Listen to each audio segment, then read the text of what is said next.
네. 5월 6일 장 마감 후 방송 찐시황 방송을 시작합니다. 오늘 함께 하시는 분은 신한금융투자 서울파이낸스센터 황유현 팀장님. 안녕하세요. 안녕하십니까. 자, 오늘 하루 일단 뭐라고 할까요? 나스닥이 5% 빠진 거에 비하면 잘 버틴 것 같기도 하고 어떻게 시장을 보세요? 뭐 정확히보다 좀 시장이 참 얄미울 정도로 정확했던 게 뭐 사실 우리가 어린이날로 휴장을 한번 했었잖아요. 그렇지. 만약에 어제 우리나라가 열렸으면 조금 그래도 상승을 좀 맛봤을 텐데, 그리고 조금 엑시트를 하실 분들은 충분히 또 엑시트를 할 수 있는 기회가 됐을 건데 좀 아쉬운 부분이네요. 그때 딱 요날 언제죠? 그날 종가가 나스닥 3% 오르고 그 다음에 나스닥이 어제 한 5% 정도 빠졌으니까 한 1.5에서 2 정도 빠진 건데 딱 그만큼 우리나라도 빠졌습니다. 코스닥, 코스피. 그러니까 어떻게 보면 정확하게 반영한 것 같고, 일단 그런 걸 보면 특히 이제 대형주 위주로는 여전히 재미없는 흐름 좀 나온 것 같아요. 그리고 그나마 오늘 시장에 다행인 다행이라고 해야 되는지는 몰라도 외국인들의 매도 수량이 그렇게 많지 않았다는 거. 생각보다 많지 않았다는 거. 오늘 1조 이상은 나올 줄 알았는데.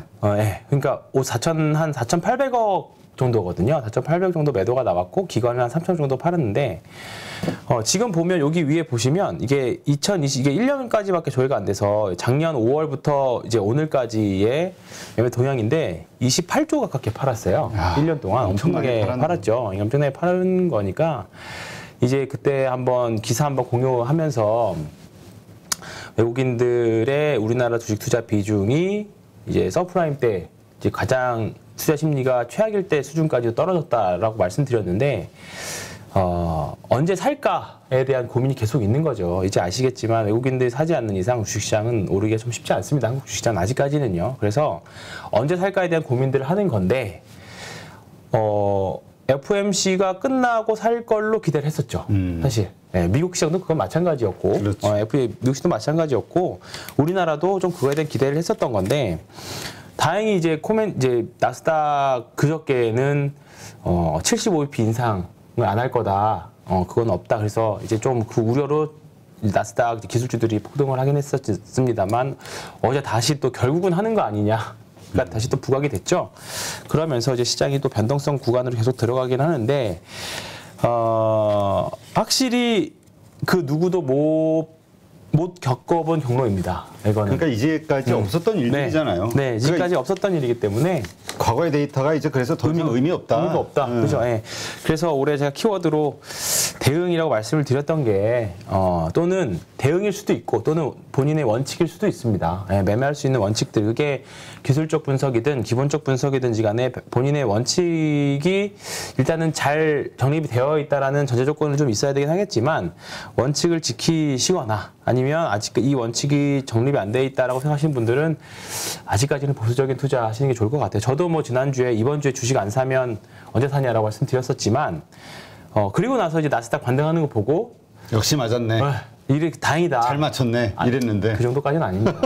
올라서 다행이다 정도였어요, 사실. 근데 다시 빠지는 거 보고 사실 어제 밤까지만 해도 이제 미국 시장 시작하기 전까지만 해도 그렇게 뭐 그냥 약보합 정도 그냥 그날 전날 많이 올랐으니까 그렇죠. 그리고 이제 좀 저항선에 좀 닿았으니까 좀 어느 정도 조정이 나오겠지 했는데 나스닥, S&P 500 모두 별로 좋지 않은 선까지 다 밀렸습니다. 그래서 밀렸다. 지금 차트상으로는 추가 하락을 예상할 수 있는 그런 자리라고 하던데. 일단은 나스닥은 다시 한번 뭐 여기 12,000선을 지켜내려고 노력을 하고 있는 거고요. 뭐 S&P 500 같은 경우에는 뭐 3,800까지 밀릴 수 있다. 뭐 그런 의견들 나오긴 하는데, 그 의견은 뭐 접어두고요. 일단은 그건 어떻게 될지 모릅니다. 그렇죠. 어떻게 될지 모르고 어떻게 될지 모릅니다. 그나마 이제 다음 주에 이제 FOMC의 반등이 어떻게 보면 한 방씩 주고받은 거잖아요. 한 방씩 주고받고 제자리 내려온 상태예요. 그러면 결국은 물가 지표를 금리 인상하는 건 오케이. 그러면 결국은 금리 인상으로 인해서 물가가 꺾이는 거 확인해 보자. 그 숫자를 내놔라. 또는 숫자를 확인해 보자.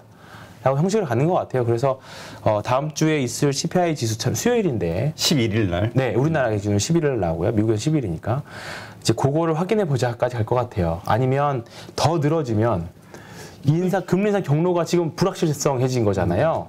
일단은 우리나라 기준금리가 1.59, 그 다음에 미국이 0.75에서 1이니까 다음 달에 50bp 거의 하겠죠. 75는 안 한다고 했으니까. 그러면 다음 달에 1.25 되고 그 다음 달에 원래 25였잖아요. 7월에.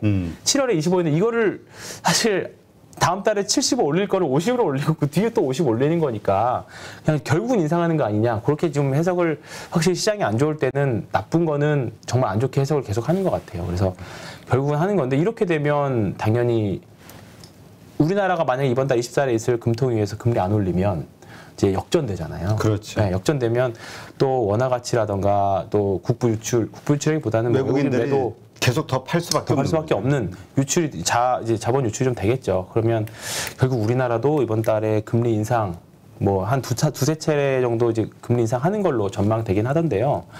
또 하겠죠. 그러면 근데 이제 또 그렇게 되면 또 그거는 또 우리 한국의 네. 투자자들에게 또 상당한 또 네. 압박이 되니까 압박이 되겠죠. 그것도 역시 나름대로의 그렇죠, 또 부정적인 요소란 말이죠. 네, 그래서 지금 스태그플레이션에 대한 이야기도 나오고 있고 그리고 또 긍정적으로 보자고 하시는 분들은 결국은 3월달, 4월달, 5월달 중에는 인플레이션 잡힐 거다라고 전망하시는 분들도 있습니다. 근데 이건 역시도 지금 변수가 너무 많아요. 특히 오늘 나온 뉴스, 오늘 오후에 뉴스가 나왔던 게 뭐냐면 아시안게임 연기 이슈가 나왔습니다. 아, 그래요? 네, 항저우 아시안게임 9월에 있을 항저우 아시안게임 연기가 나왔는데 이게 결국은 단순하게 국제올림픽 이벤트가 연기하는 거를 떠나서 결국은 중국은 제로 코로나를 계속 고수하겠다.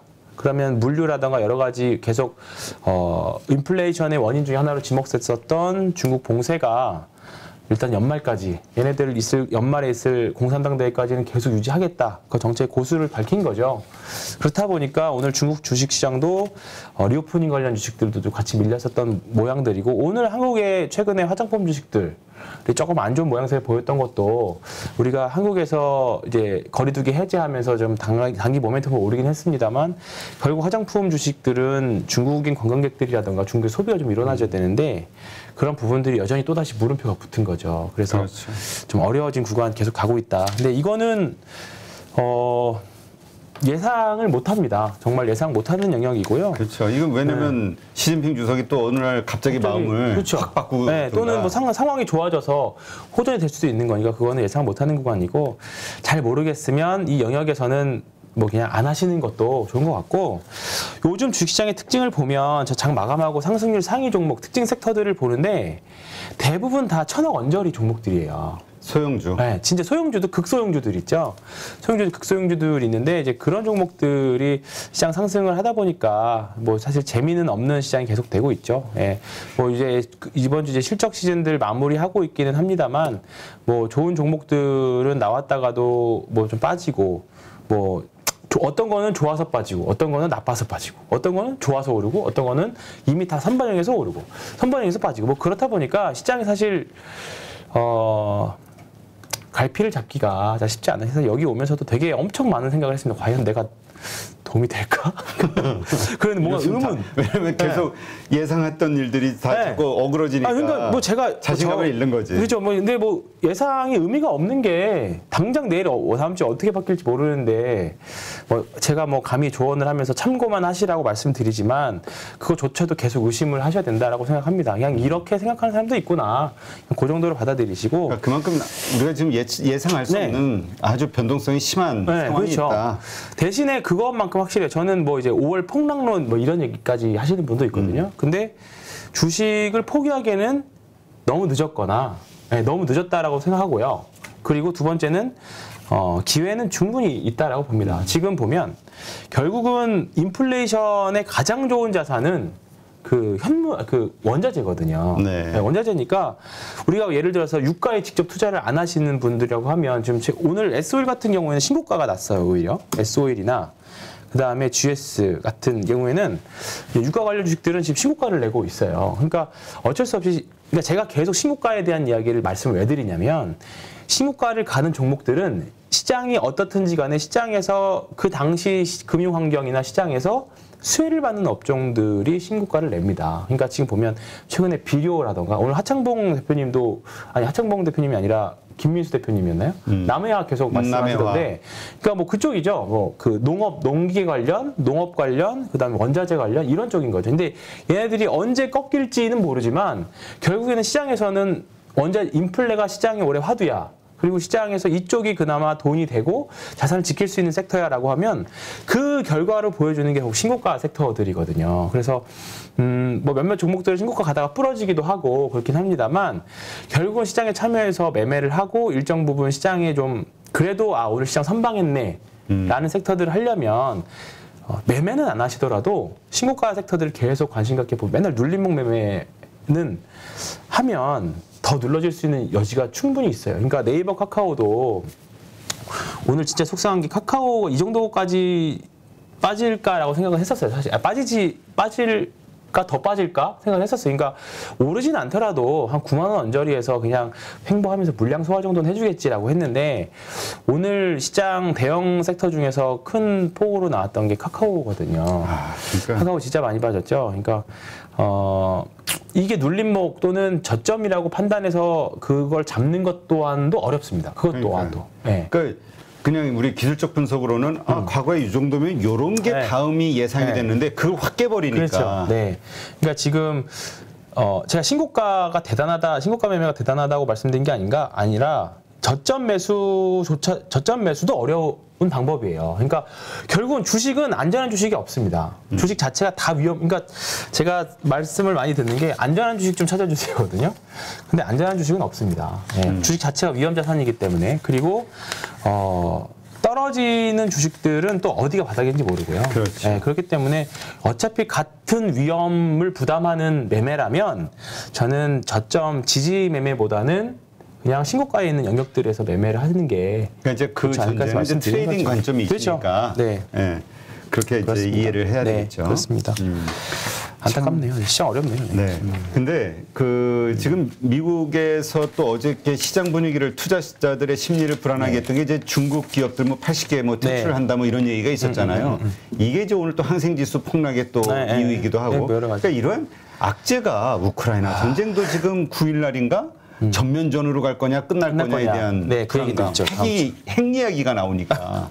그러니까 다음 주도 이번 주만큼은 또 중요할 것 같습니다. 다음 주 5월 9일 날 이제 그 말씀하셨던 전쟁 관련 리스크가 소멸하느냐. 그나마 좀 이게 없어지면 인플레가 조금 잡힐 거라는 기대감도 좀 있을 거고 금리도 좀 영향을 받을 수 있을 거라고 보고 그리고 우리나라에는 다음 주 5월 10일 날 대통령이 이제 새로운 정부가 들어섭니다. 그렇죠. 그거에 대한 사실 기대감도 있는데 이렇게 정책 기대감이 없기는 참 원래는 매년 원래 초잖아요. 근데 이제 올해 이제 5월인데 이렇게 정책 기대감이 없는 대선 테마도라고 하기도 좀 그렇고 정책주 정책 테마주 기대감이 없는 것도 진짜 처음인 것 같아요. 근데 우리가 사실 건설주에 대해서 정말 기대감이 컸었잖아요. 네. 이 건설주 그래서 들고 있으신 분들, 이분들은 지금 되게 실망할 거예요.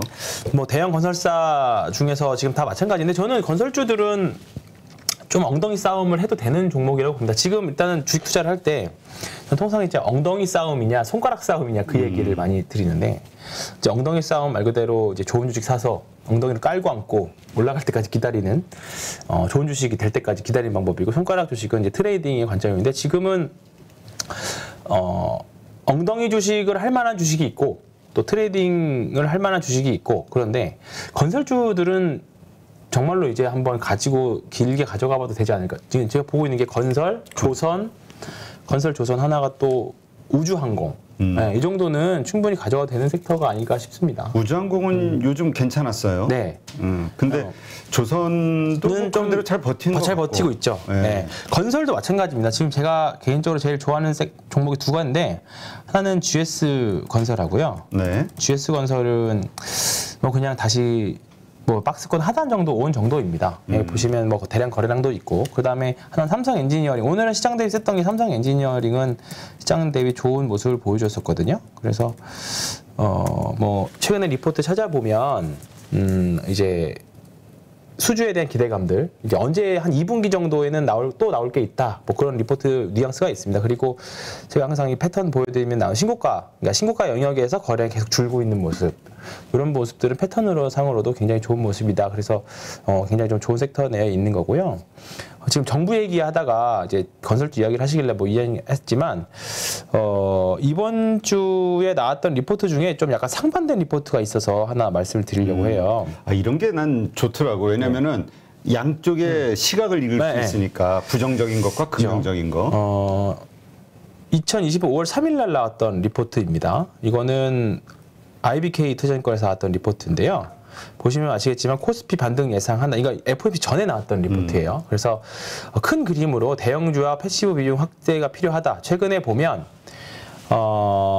이제 중소형주들이 사실 계속 좋은 모습들을 좀 보여줬습니다. 근데 과거 봤을 때 대형주와 중소형주 간의 이제 그 상대적인 강도를 봤을 때 그런 시기적으로 중소형주가 조금 약해질 때가 됐다. 통계적으로 봤을 때. 그러면서 영업이익 이제 실적 시즌 마무리하면 시장의 수급은 중소형주에서 대형주로 넘어올 때 됐다라는 평에 이제 대형주 비중 확대가 낮다. 그러니까 중소형주 팔고 대형주로 오자. 그런 뉘앙스의 리포트입니다. 그래서 오늘 좀 셌던 자동차라던가 그다음에 반도체 섹터, 뭐 2차 전지 섹터들을 이제 최선호 섹터로 보고 있는 리포트고요.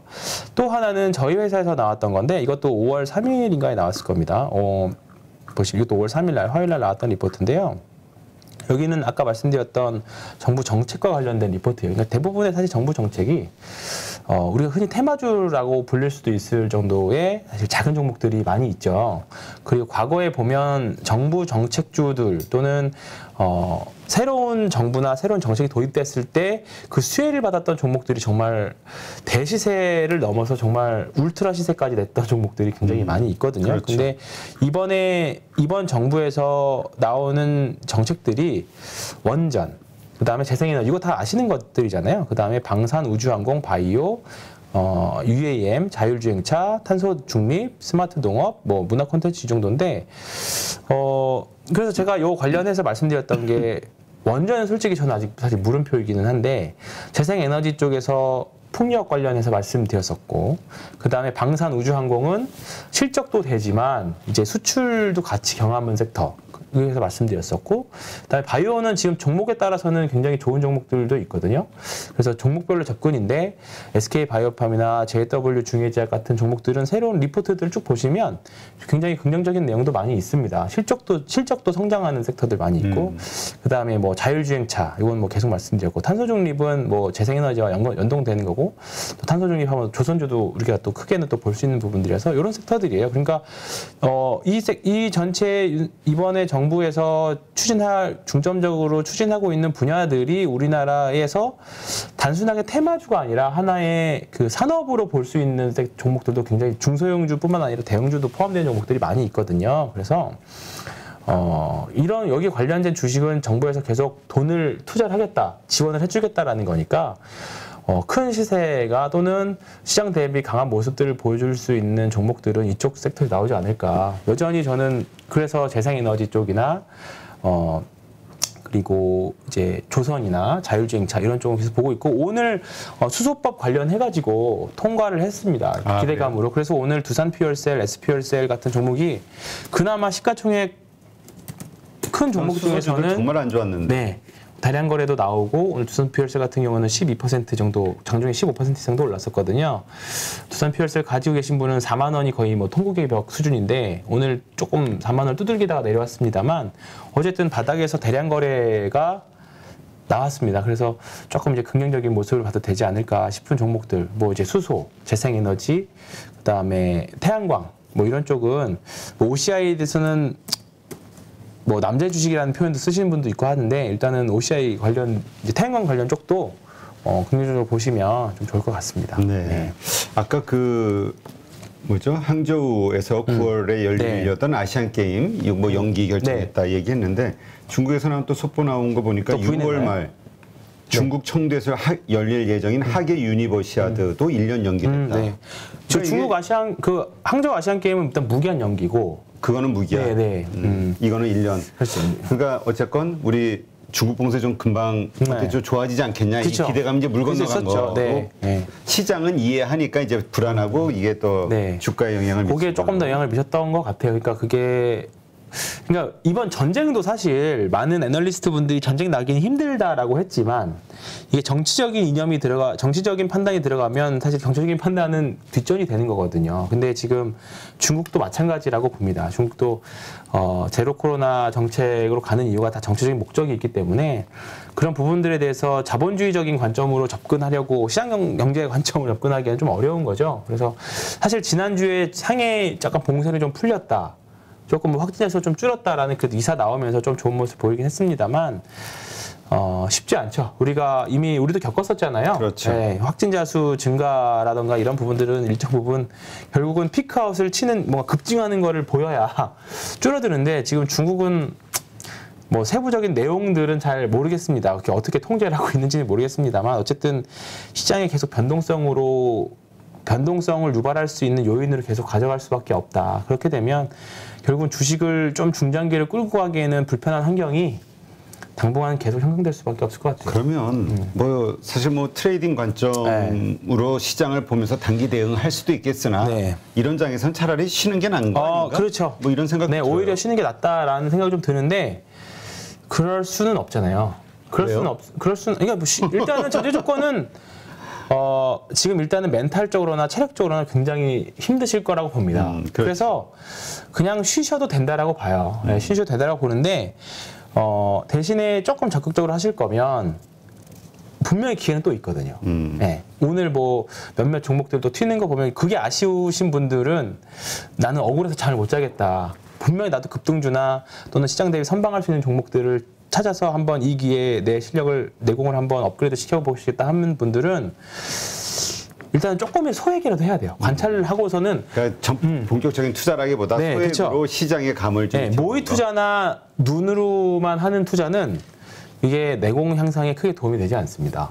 실제로 내 돈이 들어가 봐야 희한하게 모의 투자할 때는 정말 막 지르거든요. 그렇지. 왜? 네. 예, 감각이 없으니까 맞습니다. 현실 감각이. 근데 내 돈이 1,000원, 10,000원이라도 들어가면 이게 그렇지 않아요. 아무리 소액이라도 계속 보게 되거든요. 그러니까 그런 멘탈적인 부분이라도 최소한 도움이 되실 수 있는 부분들이 있기 때문에 일단은 저는 여전히 해볼 만한 시장이라는 것에서 변함이 없어요. 이거는 아마 지금은 힘들지만 지금은 5월 전체를 힘들지만, 놓고 봤을 때는 네네. 기회가 올 것이다. 지금 기회가 올 거라고 보고 너무 다들 비관적이기 때문에 그래서 지금 미국 주식은 확실히 과매도는 맞는 것 같아요.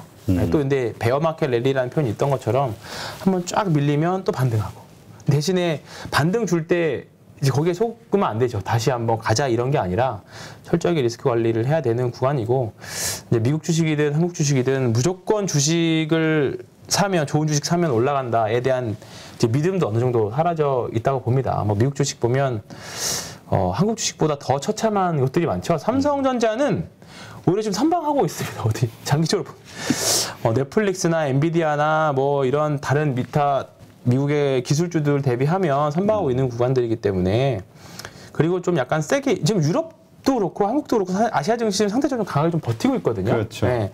그렇기 때문에 시장이 나중에 턴할 때 분명히 턴할 때는 옵니다. 근데 턴할 때 어떤 나라가 어떤 섹터에서 상승률이 많이 나올지에 대해서는 계속 관찰하고 고민해봐야 되는 거죠. 네, 알겠습니다. 어렵네요. 어렵습니다. 진짜 어렵네요. 예, 참 어려운 장이죠. 그러니까 이렇게 어려운 장을 네. 바로 그 시장이 좋아졌을 때 어떤 주식이 턴할 것이냐에 대한 그 힌트나 투자의 아이디어를 찾는 기회로 활용하자. 네, 네. 본격 이제 소액으로 네. 이제 그렇게 이해를 하겠는데 자 그렇다면 아까도 얘기했지만 뭐 건설주, 항공주, 그 다음에 조선주를 보신다고 했는데 네.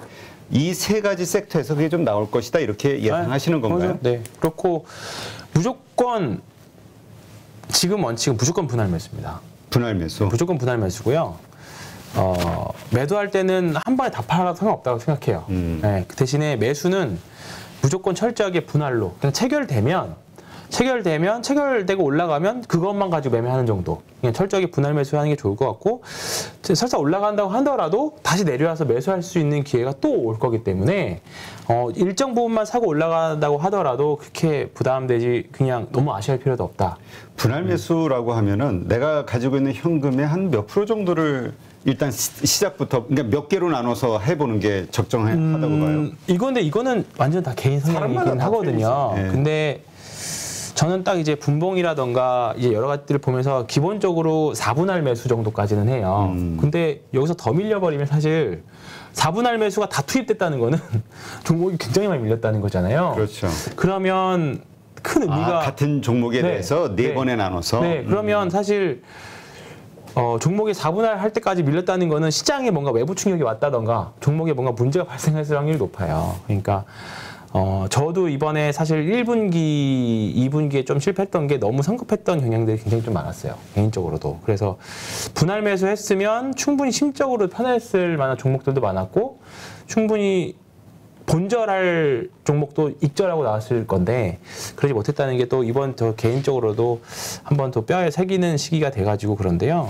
최근에 삼성 엔지니어링 같은 거를 보면 이것도 제가 지금 분할 매수 이게 딱 어떻게 보면 제 트레이딩으로 가장 좋아하는 영역대거든요. 그러니까 이렇게 바닥 대량 거래들이 나오고 그 가운데서 밑에 눌러줬다가 다시 리바운딩 할 때 그러니까 이거 같은 경우에는 저점 매수에 대한 고민을 한번 해볼 수 있는 거는 근거들이 앞에 이렇게 거래량들이 있기 때문에 하는 거고 트레이딩으로 잡아가는 것들은 여기서 이제 대량 거래 나오면서 골든 크로스 나오고 그 다음부터 이제 분봉의 이평선 수렴이라든가 이런 걸 보고 세부적으로 가는데 충분히 분할 매수해도 됩니다. 또 뭐 체결이 안 되고 올라갔다고 하더라도 또 분명히 기회는 올 거기 때문에 뭐 그렇게 아쉬워할 시장 자체가 변동성이 크기 때문에 아쉬워할 필요가 없다. 그래서 얘도 그렇고 현대미포조선도 마찬가지죠. 현대미포조선도 지금은 딱 이렇게 어떻게 보면 오르락 내리락 계속 반복하잖아요. 오르락 내리락 반복하는데 그렇죠. 어디까지 밀릴지 뭐 예를 들어서 뭐 현대미포조 21선 정도에서 밀릴 거라고 예상해서 샀는데 한 번 더 밀렸잖아요. 그러니까 이럴 수도 있기 때문에 뭐 예를 들어서 이평선 매매를 하시는 분들 같은 경우에는 뭐 또 한 번 분할 매수 접근이 모든 종목 통틀어서 그리고 뭐 예를 들어서 카카오를 매수하신다고 하더라도 이미 카카오 지금 많이 빠졌잖아요. 지금 이런 거는 이제 바닥에 대한 그러니까 정말 싸다라는 네. 관점으로 이제 물타기를 해도 되는 건지 그런 댓글들이 많이 올라온단 근데 말이죠. 저는 뭐 예전부터 말씀드렸지만 특히 카카오는 좀 쉽지 않을 것 같습니다. 당분간은 굉장히 쉽지 않을 것 같고 항상 말씀드렸던 거지만 뭔가 상승을 좀 할 수 있는 대량 거래가 한번 바닥에서 나와줘야 이거 우리가 만드는 개인들이 그러니까 싸다라는 기준은 우리 기준일 수 있습니다. 근데 결국은 이거를 싸고 시장이 알아주려면 결국은 뭔가 시장의 판단은 결국 그 돈에서 나오는 거거든요. 그러니까 그것들이 좀 필요한 거. 삼성전자가 지난주에 그나마 좀 다행이었던 게 이유 불문하고 이런 대량 거래들이 바닥에서 나왔잖아요. 이런 게 한 번은 나와줘야 일단은 브레이크를 잡고 옆으로 횡보할 수 있는 여지는 좀 줄 수 있다고 보거든요. 그래서 차라리 저는 삼성전자를 사는 게 낫다고 봐요. 카카오보다. 그러니까 지금 이 신문 제가 여기 나온 기사를 보는데 뭐냐면 동학개미들 우량주만 골라서 샀는데 마이너스 대기업의 배신 제목이 이거예요. 그러니까 정말 좋은 기업이다 생각하고 정말 가치 투자 생각하고 했는데 그렇죠. 쉽지가 않죠. 네. 이게 참 그렇습니다. 주식이라는 게 그래서 쉽지가 않아요. 그럼 미국 주식도 마찬가지고. 마찬가지죠. 네. 마찬가지죠. 그래서 그나마 지금 대형 구운에서 좋은 게 자동차 섹터. 그러니까 지금 그래서 자동차를 좀 물어보려고 했는데 자동차 차기 주도주로 반도체하고 자동차주를 많이 봤단 말이에요. 근데 지금 잘 버텨요. 네. 상황이 좋아지게 되면 이렇게 잘 버텼던 것들이 오히려 무너지고 그러지 못했던 그렇죠. 것들이 올라가니까 그렇죠. 네. 자동차 지금 사야 되는 시점이야? 아니면 이거 뭐 헷갈리는 거지. 이제 자신이 없는 거예요. 지금 하도 이 시장이 이상하니까. 자동차 일단은 신규 매수에 대해서는 다들 고민하실 수 있을 것 같아요. 이미 바닥에서 뭐 한 20% 올라왔죠. 7만 원에서 지금 한 20% 올라왔거든요. 그럼 딱 20% 정도 올라왔네요. 7만 원대에서 딱 지금 8만 4천 원 정도니까. 근데 여기 있었던 이 대량 거래에 유의미한 이런 것들은 굉장히 저는 의미 있다라고 봅니다. 그나마 저는 수출주에서는 자동차 섹터하고 조선 정도 그리고 삼성 엔지니어링 이렇게 보고 있고요. 뭐 현대차 마찬가지긴 한데 저는 일단 완성차 기준으로만 그리고 플러스 현대오토에버 정도 이렇게 현대기아그룹에서 이렇게 보고 있고 그나마 저는 기대할 수 있는 게 내수주들이라고 봅니다. 내수주. 네. 그러니까 이번에 GDP 3월달 GDP 발표한 것도 보면 수출에 대해서는 여전히 물음표가 찍혀 있고 결국은 2분기가 우리가 리오프닝하면서 내수주가 그나마 좀 기대된다에 대한 전망들이거든요. 이거 맞잖아요. 그러니까 실제로 사람들이 지금 음식점이나 이런 데 가보면 결국 다들 돈 쓰고 주말에 아울렛을 가도 사람이 엄청 많거든요. 그러니까 결국 사람들이 억눌렸던 소비를 다들 돈이 많으신가 봐요. 엄청나게 돈을 쓰시더라고요. 근데 일단은 그러면 내수를 기대할 수 있는 부분들이기 때문에 큰 수익은 아니더라도 내수주들 특히 뭐 오늘도 다나와 다행과 하이트진로는 하이트진로는 오늘 빨간불을 막판에 만들어냈어요. 네, 양봉도 만들어냈고 제가 항상 말씀드렸던 대량 거래 이후 고점에서 거래량을 계속 죽이고 있는 그런 모습들이기 때문에 그리고 뭐 일단 실적도 개선에 대한 1분기보다는 2분기 분명히 더 좋을 거는 뭐 맞고 그렇기 때문에 기대를 하는 거죠. 다만 이제 이런 리오프닝 관련 내에서는 화장품 주식들은 물음표가 붙어 있는 거고 네, 중국 이슈 때문에 얼마 전까지만 해도 LG 생활하고 아모레퍼시픽하고 차트상으로 참 바닥을 다지는 거 아니냐 괜찮아 보인다라는 생각을 했었는데 그냥 다시 무너지는 그러니까 꺾이네요. 근데 뭐 말씀하셨던 거 이거는 뭐 장기 평선 딱 맞고 정석대로 이 장기 평선은 대부분 한 번의 돌파는 어렵습니다.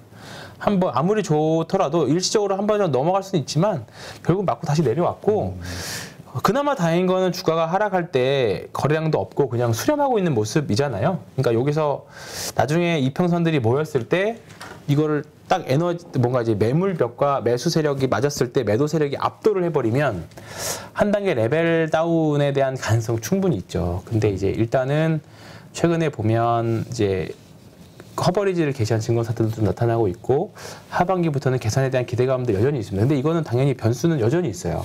여전히 있어서 뭐 한번 뭐 좀 더 밀리면 이 정도 가격에서 한번 매매해 볼 만하기는 한데 뭐 그렇게 비중이라기보다는 트레이딩 관점으로 화장품들을 접근하면 좋겠고 차라리 그냥 내수주들 또는 농기 관련 주식들, 인플레 관련 주식들 그쪽에서 접근하시는 게 좋을 것 같습니다. 되게 굉장히 좀 종목군이 굉장히 제한적이에요. 요즘 매매할 게 정말 중소형주 개별 모멘텀으로 움직이는 주식들 빼고는 굉장히 제한적이라고 봅니다. 그러니까 이제까지 좋았던 것도 뭐 리오프닝주 뭐 해가지고 지금 다 그냥 쑥쑥 들어가요 이제. 그죠? 그리고 그냥 느닷없는 테마들이 그냥 툭 튀어나와가지고 뭐 UAM이라던가 뭐 그런 테마들인데 워낙에 좀 작고 사실 정말 말 그대로 테마 경향이 강하기 때문에 그렇습니다. 일단은 대형주군에서는 자동차 업종 빼고는 자동차하고 조선 빼고는 사실 뭐 지금 믿을 만한 섹터는 별로 없는 것 같고 저는 아까 이 리포트 보면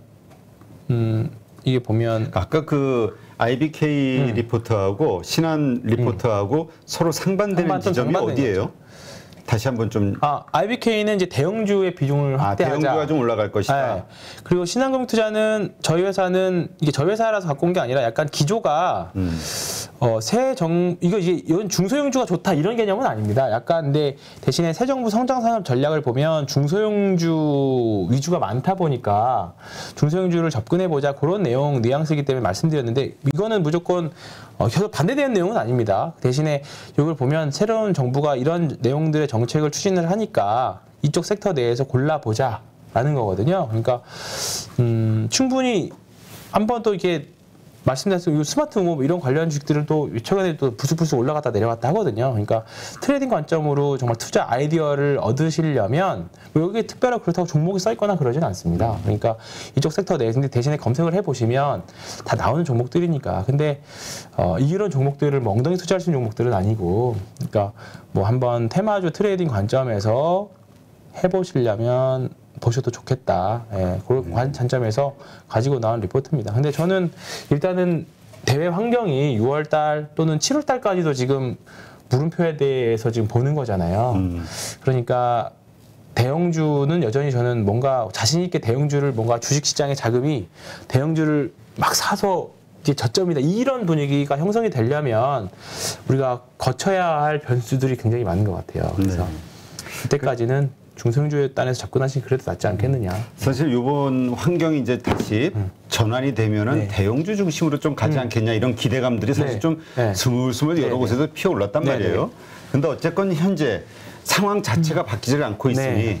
그러나 상황이 뭐 우크라이나 전쟁이 종전이 된다든가 뭐 여러 가지 이슈들이 좀 좋은 쪽으로 호재로 나올 때는 그때는 이제 좀 대형주를 봐도 그렇겠죠. 된다. 당연히 이렇게. 인플레 다음 주가 종전 선언하고 뭐 그러면 당연히 대형주는 지금 분명히 가격 메리트 있는 종목들 굉장히 많거든요. 근데 이제 아시다시피 삼성전자만 봐도 저는 삼성전자는 분명히 또 이 장기 이평선들이 지금 위에 겹겹이 있잖아요. 그렇죠. 61선도 있고 201선도 있고 뚫으려면. 이걸 뚫으려면 이게 삼성전자가 이렇게 급등하기가 쉽지 않을 거 아니에요. 삼성전자가 여기까지 올라가려면 몇 프로 한 번에 막 예를 들어서 대량거래 양봉이 나온다 하면 10% 정도 나와야 되는데 그게 쉽지 않죠. 네, 삼성전자 쉽지 않으니까. 그러면 이게 옆으로 최소한 횡보한다고 하면 오르락 내리락 오르락 내리락 하면서 이제 매물 소화 기간 조정과 하면서 매물 소화, 소위 말하는 에너지 응축 구간이 필요합니다. 그러면 자연스럽게 그 기간 동안 삼성전자가 하고 있는 사업 영역들 있죠. 파운드리, 디램 이런 부분들에 대한 뭔가 이제 지금은 청사진이나 또는 잘 안 보이는 부분들이 그때쯤 되면 이제 숫자로 보여주기 시작할 거예요. 그러면 이미 그 전에 주식시장의 자금들은 뭔가 더 세게 지르는 자금들이 나오기 시작할 겁니다. 예. 지금 오늘 그 SK 스퀘어도 한 4%대 급락했죠. 네. 그러니까 지금 이 금리 인상, 이 상황이 안 좋아지니까 상장 철회하는 곳들이 이제 늘고 있다. 네. 쉴더스도 상장 철회했고. 네. 그러니까 이게 주식시장의 유동성이 어쨌든 조금 이제 덜 공급이 된다라는 거. 네. 그러니까 주식이 좀 느는 게 우리 좋았는데 주식이 확 늘어나가지고 손해 본 거잖아요. 그렇죠. 그거는 좀 긍정적인데 그러나 이러한 것들이 결국 금융시장의 어떤 겨울을 냉랭한 겨울이 다가오고 있다는 것을 보여주는 게 아니냐. 네. 불안함의 어떤 징표로 보시는 분들도 있단 말이죠. 그죠. 네. 근데 저는 주식시장은 편했던 시기가 있었나 싶어요. 사실 주식시장은 항상 불편하고요. 뭐 저도 뭐 원형 탈모도 오고 살도 빠지고 그랬지만 요즘만큼 사실 힘들었던 시기는 없었던 거 아니에요. 요즘은 그래서 제가 오면서 느꼈다고 제가 도움이 될 수 있을까 느꼈던 게 대응을 할 수 있는 방법이 그렇게 많지 않아요. 지금 뭐 몇 가지 섹터들 대응한다고 지금 뭐 몇 가지 제가 관심 있는 종목들 말씀드리긴 했습니다만 현금이 세벌 하죠.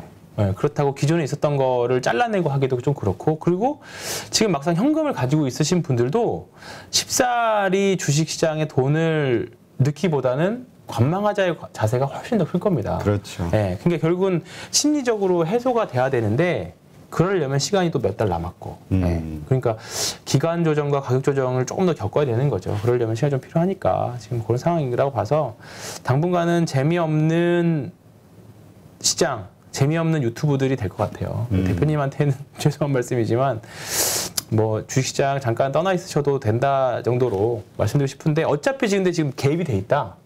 주식시장에 지금 나는 발 담고 빠져나올 수 없다라고 하면 지금 겪는 이 시장의 느낌을 굉장히 지금 우리가 보시면 이거 삼성전자인데요. 삼성전자가 오르락 내리락을 지금 거의 2년에 이렇게 엄청난 변동을 겪고 있는 거거든요. 남들이 몇 년에 걸쳐서 과거의 주식시장이 겪어봤던 그 경험치를 굉장히 빠른 시간 안에 사이클을 겪고 있는 거예요. 우리가 지금 압축해서.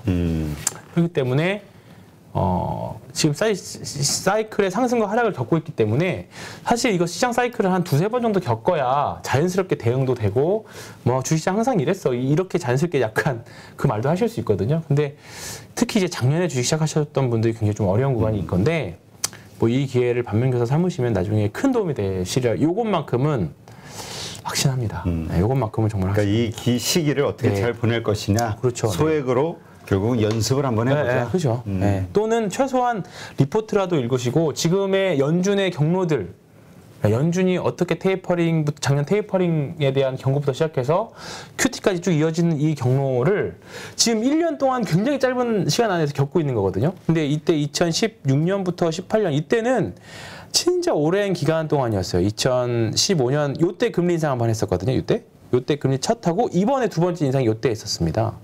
삼성전자는 이미 중간부터 오르기 시작했지만 근데 지금 여기서부터 여기까지 2018년 말까지 거의 한 3년 반 정도에 걸쳐서 있을 거를 지금 우리가 한 1년 정도에 걸쳐서 지금 겪고 있는 거기 때문에 굉장히 좀 빠르게 겪고 있는 거죠. 네. 하여튼 지금 뭐 나오는 기사들을 좀 봐도 한국과 미국의 금리가 역전이 돼도 자본 유출이 적을 것이다. 그렇죠. 네. 라고는 하는데 네, 그러나 하는데. 불안하다. 네, 그렇습니다. 왜? 우리 무역 수지가 적자로 네, 빠졌고 적자죠. 네. 이거 자체만 가지고도 사실 탈출 요인이 되기도 하니까. 중국도 지금 무역 흑자는 난다 그러곤 하는데 수입이 줄어들어 가지고 나오는 불황형 흑자라는 평이 있거든요. 그렇죠. 네, 그래서 이런 부분들도 뭐 불안 요소죠. 근데 뭐 옛날 뭐 피터 린치라던가 보면 시장 상황 분석할 거 어떻게 맞추냐, 시장 어떻게 맞추냐, 결국은 종목에 집중해야 된다라고 말씀하시는 게 다 이유가 있다고 봅니다. 그래서 지금 내가 가지고 있는 종목들에 대한 확신이 있으시면 계속 그 종목 공부하시고 변화가 있으신지, 과연 초기 투자 아이디어가 바뀌었는지에 대한 그 투자 논리가 바뀌었는지에 대한 고민만 하시면 될 것 같아요. 네, 그게 바뀌지 않았으면 계속 가져가는 거고, 이제 대신에 바뀌었으면 고민을 해봐야 되는 거죠. 네. 네. 하여튼 지금 중국 변수를 많이들 보내요. 이 금융 전문가들도 금통위에서도 지금 이제 변수가 이제 중국의 경제 성장률이 4%대로 확 낮춰지니 이러한 것들로 인해서 중국의 어떤 그 금융 시스템이 흔들릴 경우 네, 그렇죠. 그때 이제 한국도 같이 크게 흔들렸던 데이터가 네, 있으니까 하여튼 이러한 대신에 것들 그렇게 흔들리면 중국은 계획 경제니까 그거에 맞는 부양책이 나올 거다라는 내용도 분명히 좋은 내용도 있습니다. 네, 그러니까 이런 시장의 긍정적인 것과 부정적인 것들이 혼재해서 네. 알 수 없는 시장, 이게 이제 지금 시장의 변동성을 불안하게 보는 투자자들의 입장인데 그렇죠. 네. 그러니까 작은 돈 가지고 한번 이 시장에서 맨몸으로 부딪혀보는 거. 네, 그렇습니다. 지금은 뭐 이제 미수나 아니면 신용이나 이런 부분들은 좀 조심하시면 됩니다. 그러니까 아까 우리 황 팀장 올 때 그 인사했던 네. 그 친구도 뭐 LG전자를 7년 들고 네. 있어가지고 결국은 반토막 났던 거를 80% 수익 네. 내고 나오고 뭐 KTB인가 뭐 그것도 뭐 그렇게 해서 220 뭐 몇십 프로 수익 내고 나오고 결국은 자기 돈이었으니까, 그리고 자기가 그렇죠. 샀던 이유가 네. 수급이라든가 시장의 변화에 따라서 주가는 추락했지만 샀던 이유가 그대로라는 확신이 그렇죠. 있었기 때문에 7년이라는 세월을 버텼다. 근데 이거 엄청난 거거든. 7년 대단하시네요. 네. 그렇지. 그러나 어쨌건 수익률 네. 그리고 주가 수익률을 자기는 어쨌든 뭐 월 연평균 금리 인상보다 높게 한 10% 정도 본다 그러면 그냥 난 충분히 거뒀다. 이렇게 생각을 하니까. 그러면 뭐 그게 연 10%뭐 사실 뭐 워렌 버핏도 연 20% 내외니까 네. 그거를 이제 억셉트 하실 수 있으시면 하는 건데. 그래서 네. 이렇게 지금 많은 주식들에 물려 있는 분들, 이런 분들이 그 멘탈 관리하는데 상당히 좀 도움이 되지 않을까 싶어서 네. 좀 모셨는데. 네. 하여튼 지금 그런 멘탈이 좀 관리하는 게 중요한 시점인 것 같아요. 맞습니다. 지금은 진짜 멘탈 관리 중요하고요. 제가 항상 운동을 해야 된다고 말씀드렸던 게 체력이 안 되면 멘탈이 금방 나갑니다. 아니, 네. 저 보기가 싫어지거든요. 마음도 피곤해 죽겠는데 네. 몸까지 피곤하면 어떻게 돼? 이게 저는 이제 운동을 하면서 느낀 게 뭐냐면 왜 옛날에 인도의 고행자들이 몸을 혹사시켰는지 알 것 같은. 갈수록 뭐가 달라요? 혹사를 시키면? 아니 이제 혹사를 시키면 잡생각이 안 들고 정신이 깨끗해지니까 그런 거죠. 네. 알겠습니다. 네. 우리 그런 댓글이 좀 올라오는데 지금 어떻게 좀 업데이트를 좀 해봐야 될 것 같아요. 갑자기 뭐지? 포인트 모바일. 포인트 모바일은 제가 이번 달에 한번 가보고 싶은데요. 받아줘야 가는데 회사 입장은 계속 똑같아요? 바뀐 게 없습니다. 네, 뭐 이제 간간히 뭐 좋은 소식이 있긴 하는 것 같긴 한데 특별히 뭐 지금 할 수는 없는 건 아니고.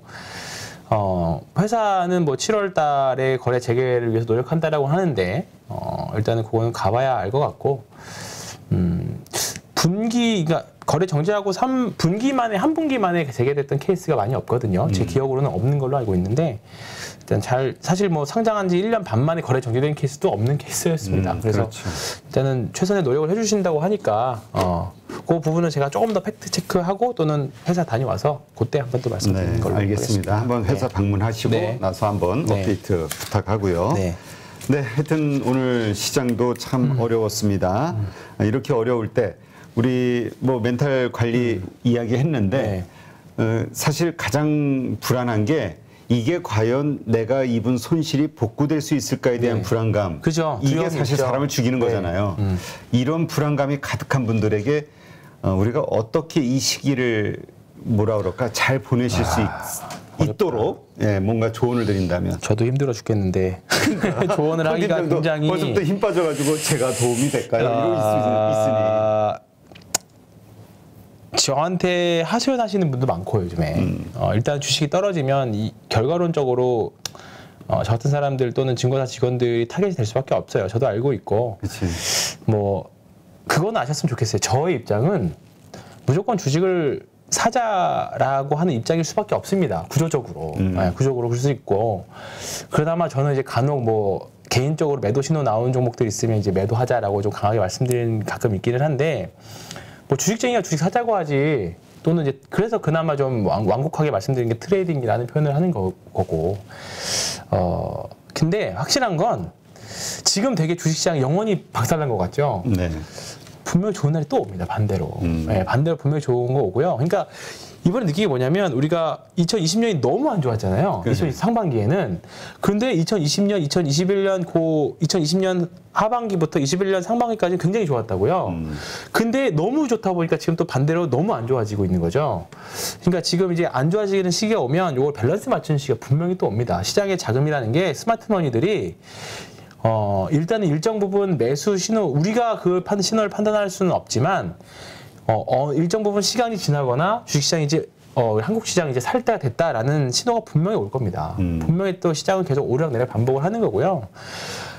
제가 2018년 10월 달에 요때, 10월부터 11월 요때 분명히 겪었어요. 이거 삼성전자인데, 업종을 보면, 제가 이때, 뼈에 새겼던 게 이때라서 그렇습니다. 이 말씀 자신 있게 드릴 수 있었던 게 뭐냐면 요때거든요. 요때도 이거 봐보세요. 이때 깡통 계좌 속출했었어요. 이때 한 달 동안 이만큼이 빠졌어요. 네. 네. 그러니까 이때 보면 대출이나 신용서도 매매하셨던 분들은 정말 깡통 계좌 속출했었거든요. 순식간에 20%가 빠졌으니까 지수가. 이때가 뭐였냐면 이제 금리 인상기 막판이기도 했었고 그리고 이제 그 뭐죠 무역 분쟁의 거의 클라이막스였습니다. 미중 패권 네, 네. 정말로 이때 10월 30일 딱 그 마지막 날이었잖아요. 10월 달 거의 마지막 날 근처였는데 정말 이때 느낌이 뭐였냐면 이때 주식시장 끝났나 보다. 영원히 주식으로 본전되기 어렵겠다. 또는 주식으로 돈 버는 시대는 당분간 오지 않겠구나라는 생각이 심지어 그때도 들었었어요. 근데도 불구하고 2020년, 2021년 또 기가 막히게 또 돈들은 또 들어왔습니다. 네, 돈도 들어왔고 이건 코로나 때 빠진 거고 그리고 나서 또 회복을 했거든요. 근데 또 지금도 이게 빠지는 거 보면 또 분명히 그런 시기가 또 분명히 옵니다. 분명히 오니까 그래서 제가 그때 만든 이메일 아이디가 하나 있어요. 네버 기브업. 네버 기브업. 네버 기브업. 절대 포기하지 마. 네, 10월 31일 이렇게 해서 만들었었어요. 그래서 확실한 건 기다리면 옵니다. 네, 좋은 주식들은 기다리면 올라오니까 엉덩이 싸움 하실 수 있는 분들은 지금 무조건 버티는 시기입니다. 네. 네. 다만 이제 시장에서 테마적으로 올라갔다가 예를 들어 지금 곡물 이런 이벤트들은 인플레와 관련된 이벤트들은 이게 소멸이 되면 영원히 그 가격까지 안 올 수도 있어요. 좀 전기 테마주들 만약에 급등해서 올라갔다고 하면 당분간은 못 올 가격을 볼 수도 있습니다. 그러니까 내가 고점에서 물렸다고 포기하지 물렸다고 그 종목 그냥 손 놔버리지 마시고 이게 테마주인지 정말 장기 투자로 적합한 종목인지 판단하셔서 리스크 관리들은 필요한 시기는 분명히 있을 겁니다. 근데 우리가 흔히 말하는 시가총액 상위 대형주들은 또 시간이 지나고 나면 또 좋은 시기가 옵니다. 그것만큼은 확실하게 말씀드릴 수 있습니다. 네, 그래서 뭐 저희 같은 입장에서는 장기 투자하세요. 좋은 주식 오래 보유하시면 됩니다라고 할 수 있는 게 사실 정말 불멸의 논리죠. 사실 예. 가장 마법의 논리죠. 마법의 논리. 그렇지. 돈 수익 날 때까지 버티면 되니까. 네. 근데 그러지 말라고 있는 사람들이 저희잖아요. 무조건 장기 투자를 권유하지 말고 단타를 하라고. 단타라기보다는 짧은 구간에서의 좋은 수익. 섹터들이 어디 있냐, 그거 이제 돈이 몰리는 곳이 어디 있냐 그런 걸 찾아내는 일을 하는 게 저희 같은 사람들이 하는 거니까. 네. 알겠습니다. 운용사의 입장과 증권사 직원의 입장은 굉장히 많이 다릅니다. 네. 그래서 하여튼 이러한 가운데서 적정하게. 그래서 네. 이제 우리가 보통 얘기하는 게 계절을 좀 두 개로 나눠서 네. 장기 투자. 그럼요. 네, 그렇습니다. 따로. 네. 그다음에 이런 식으로 또 시장에 사는 네. 것부터 따로. 장기 투자하는 종목 안에서도 또 단타 하신 분들이 있어요. 그러니까 왜냐하면 장투라는 게 장기적으로 우상향을 하는 종목이 그 안에서 매매를 해야 단타를 해도 성공이 높아지는 거거든요. 그러니까 그런 점들은 이제 계속 관심 가지고 보셔야죠. 네. 이건 또 뭔가요? 거래소 엔지스 테크놀로지 감사 보고서 미제출 상패 여부 심의. 네. 하여튼 그 지금 실적 발표 시즌이 거의 끝나가고 있잖아요. 네. 이제까지 아직 안 하고 있는 기업들은 뭔가 자신이 없는 거 아니냐? 안 한 기업들에 대해서는 좀 조심을 해야 되지 않냐? 이런 그렇죠. 의견도 있어요. 네. 아닙니다. 아직까지는 아니에요. 아직까지는 아니에요. 왜냐하면 5월 15일까지이기 때문에 대부분의 코스닥 기업들은 아마 이번 주에까지 할 겁니다. 이번 주 5월 14일, 5월 15일까지, 다음 주까지 이어지기 때문에 아직까지 실적 발표 안 했다고 해서 아직은 뭐 위험한 그런 정도. 다음 주 지나서 안 하면 이제 그때부터 그렇죠. 조심하자. 네, 맞습니다. 네. 알겠습니다. 힘든 시장이지만 이럴 때일수록 우리 파이로 모니터 가족분들 이렇게 우리 채팅창 보면 참 훈훈해요. 서로 위로하고 서로 인사하고 멘탈 관리하는 데 있어서 우리 서로 뭐 등을 기대면서 그렇게 기러기처럼 버텨봐야죠. 그러한 따뜻한 정이 흐르는 공간이었으면 좋겠다라는 생각하면서 함께 이 어려운 시기를 잘 극복해 나가죠. 오늘 좋은 인사이트 고맙습니다. 고맙습니다. 방송 보신 분들도 주말 편하게 쉬시고요. 월요일 날 또 아침 7시에 또 라이브 방송으로 찾아뵙도록 하겠습니다. 고맙습니다.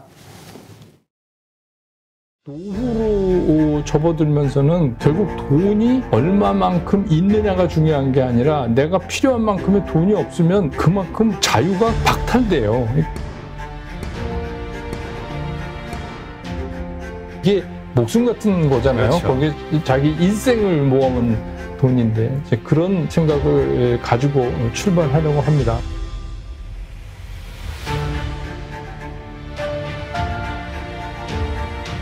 요즘 시장 왜 오르는지 왜 빠지는지 이유를 알 수 없는, 외국인들이 왜 파는지 왜 갑자기 또 사기 시작하는지 전혀 오리무중 알 수 없는 나날들이 연속되고 있고요. 이로 인해서 적극적으로 투자하시는 분들이 상당히 큰 손해를 입는 경우들이 자주 발생하고 있습니다. 그래서 이제 사물놀이 장세라고도 이야기하죠. 사면 물리는 장세. 이러한 때 시장을 보다 정확하게 읽을 수 있다면 얼마나 좋을까요? 젊은 분들이야 이런 경험을 통해서 실력이 커져갈 수 있지만 나이 드신 분들, 그러니까 은퇴하신 분들 혹은 은퇴를 준비하는 분들, 노후 준비 자금을 투자하고 있는 분들 입장에서는 피 같은 돈을 손실을 입고 있기 때문에 많은 고민들을 하고 있습니다. 그래서 이러한 분들을 위해서 저희가 증권가에서 정말 40년간 큰 획을 그으신, 그리고 또 CNBC의 앵커로서 또 정말 많은 전문가들과 토론을 하면서 시장의 상당한 분석을 해오셨던 같은 은퇴자로서 은퇴하신 분들의 마음을 가장 절실하게 이해할 수 있고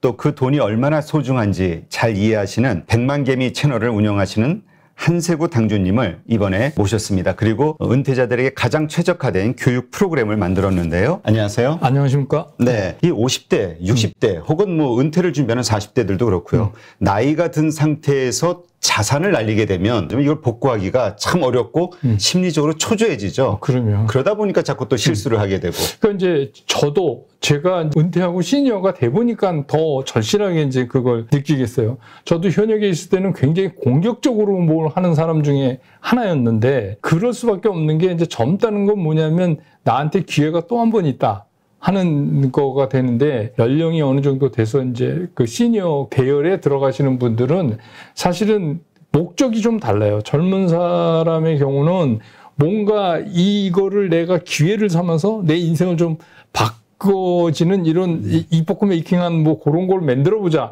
이럴 수도 있잖아요. 근데 사실 이제 뭐 은퇴하고도 노년에 그렇게 될 수도 있지만 확률적으로 굉장히 떨어지고 노후로 접어들면서는 결국 돈이 얼마만큼 있느냐가 중요한 게 아니라 내가 필요한 만큼의 돈이 없으면 그만큼 자유가 박탈돼요. 결국 돈은 자유하고 비례한다 이런 생각이 자꾸 이제 저도 시니어가 돼 보니까 들어요. 그러니까 시니어에서는 뭐 1억 천금을 벌고 막 인생을 바꾸고 이런 거보다는 어떻게 합리적인 그 내 재산을 증식해 갈 수 있느냐. 그래서 이제 그런 거에 주안점을 맞추고 가장 중요한 거는 원금이 깨지면 안 돼요. 그렇죠. 네, 손해가 나면 복구할 수 있는 기회도 적고 굉장히 힘듭니다. 그래서 제가 이제 늘 드리는 게 내가 너무 일찍 팔았나? 조금 더 갖고 있으면 더 먹을 텐데 이런 생각하시지 말고 오히려 아쉬운 게 원금 손해나서 힘든 것보다 훨씬 낫습니다. 이런 말씀 드리죠. 그래서 확실히 이 시니어나 이런 분들의 투자 전략은 큰 거에선 변화가 없겠지만 좀 달라야 된다 이런 생각을 하고 있어요. 그렇죠. 그러니까 뭐 리스크 관리가 좀 더 예민해야 그렇죠. 되고요. 네. 사는 시점, 그다음에 파는 시점이 네. 일반적인 투자자들하고는 이 네. 노후 자금을 운용하시는 분들은 네. 좀 달라야 된다. 네. 이게 이제 정말 많은 전문가들의 이야기입니다. 그래서 이번에 한세구 당주님과 8.15 캠퍼스에서 만든 성공 노후 투자 스쿨, 이건 아무래도 은퇴하신 분들, 그다음에 은퇴를 준비하시는 분들을 특정하고 있기 때문에 일반 프로그램과는 좀 달라야 될 것 같거든요. 네, 어떤 차이가 있을까요? 이 기존의 어떤 투자 교육 프로그램들과? 사실 어떻게 보면 이게 최초인데요. 어떤 특정 계층, 시니어라든지 노후 자금이라든지 이런 거를 세분해서 거기에 맞는 어떤 투자 전략이나 정보 제공이나 시장 분석법이나 이런 건 처음이 아닌가. 그래서 사실 첫 번째는 제가 40여 년 동안 주식 시장에서 같이 했다는 거. 두 번째는 저 또한 시니어라는 거. 그래서 제가 그 어떤 심정인지 제가 잘